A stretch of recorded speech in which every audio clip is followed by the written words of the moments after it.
Fang is a reporter at ThinkProgress, and he's been covering every angle on the Koch brothers' involvement in Wisconsin. And Lee, it's great to talk to you. I've read two of your recent pieces. One addresses David Koch's claims that he's not directly supporting Scott Walker. The other talks about this incestuous, undisclosed relationship involving a blogger who is defending Koch online. Let's start with this claim from David Koch that he's not directly supporting Scott Walker. The research I've done, which is certainly not as extensive as what you've done, shows me a number of different PACs and organizations through which money is being filtered to Scott Walker. And to me, it's almost a semantic game. Is it more than that? I mean, you tell me what's going on here. Well, Koch Industries is one of the largest private companies in the world. They've got financial interests in almost every state, in almost every country. And one of the ways they advance their business interests is by funding not only some of the largest blocks of lobbyists in D.C., but a huge political infrastructure. And if you want to look at what they do on climate or on labor rights or even what's going on in Wisconsin, they never do it directly. David Koch isn't there handing checks. They fund scholars. They fund actually free market positions at universities. They fund AstroTurf front groups like Americans for Prosperity. They have a huge Koch Political Action Committee, which distributes hundreds of checks all over the country to state and federal candidates. They fund think tanks on both the state level and here in D.C. So, Koch can use this kind of game of semantics and say, he's not directly involved, and direct is the operative word, because he's got a vast infrastructure that's constantly funneling money, in this case, to Scott Walker, whether it's bus tours that support him, which we don't know how much they cost, ads. They've already spent over $300,000 in attack ads that are attacking the protesters and supporting Walker. Interestingly enough, Koch Industries and Fox News, both apparently Republican Governors Association is a favorite of theirs. I've been getting emails from audience members saying, fine, you're pointing out all of this funding that's coming directly, indirectly from the Koch brothers, but it's all legal. Why can't they support who they want to support? I mean, make the case that there's something here that is concerning and that is less than on the up and up. Well, Americans for Prosperity, if you see any of their ads, if you go to their website, if you go to any of their events, they tell you we're a grassroots group of concerned citizens that are interested in, promoting, prosperity for everyone. It sounds great. Who can be against that? But what the group really is a nonprofit that takes advantage of the tax code, yet it really is an extension of its founder and financier, the Koch brothers. Because when Americans for Prosperity goes out and tells people that if the EPA will go out and regulate the carbon dioxide that you breathe, the EPA will go out and regulate your church. I mean, this is on their documents. They go out to local communities and tell them all these really scary stories about what the EPA is going to do to you. But they never tell folks that they're being funded by an oil company that's currently battling the EPA on regulation. So they go to tea parties, they say all these lies, they use deceit.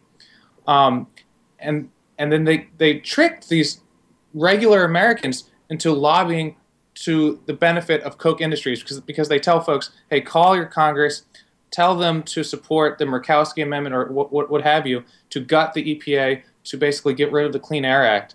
So it's really a surreptitious form of lobbying. Normally you think of lobbyists as those people that you hire on K Street and you have to fill out a registration form, but they actually have exploit a loophole where they fund dozens, and it's not just Americans for Prosperity, dozens of different front groups that are advancing their financial interests and doing it in a very secret and, I would say, unethical way. And I was really struck when I interviewed Wendell Potter after he put out Deadly Spin, and he outlined really specifically for years that the same front groups that were created to lobby against national health care, public option, so on and so forth, very, very similar to, for example, those front groups that were contacting small business owners to say, hey, if smoking is banned, you will lose money. And they were actually funded by tobacco companies. It's the same similar type of mechanism we're seeing here, is it not?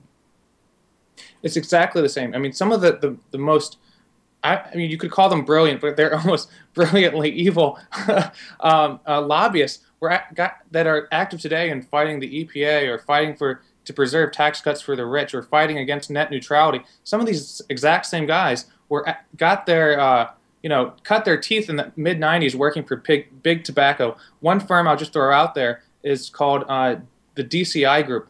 Tom Seinhorst and several of his colleagues were Republican aides, and then they saw that Clinton wanted to crack down on the tobacco industry. So they started this lobbying firm that basically set up smokers' rights groups all over the country. Right. And similar Tea Party-esque rallies to attack, the big government is coming after you. That was their message. And those exact same guys in the DCI group are now working for healthcare interests to generate opposition to health reform. They were also working for, in the past couple of years, they've been working for ExxonMobil. They funded this group that went out and mocked Al Gore. So it's literally the same guys. It's not only the same strategy, it's literally the same people. Incredible. And real quick, in the last 30 seconds or so we have here, this blogger, John Hinderaker, who is on the internet defending Koch, and it turns out that it's a law firm employee? Yeah, that's right. I mean, there's kind of been at this blog called Powerline that used to be popular about 5 or 6 years ago. They've been kind of like sycophantically blogging in defense of Koch, saying, "Oh no, Koch is completely right.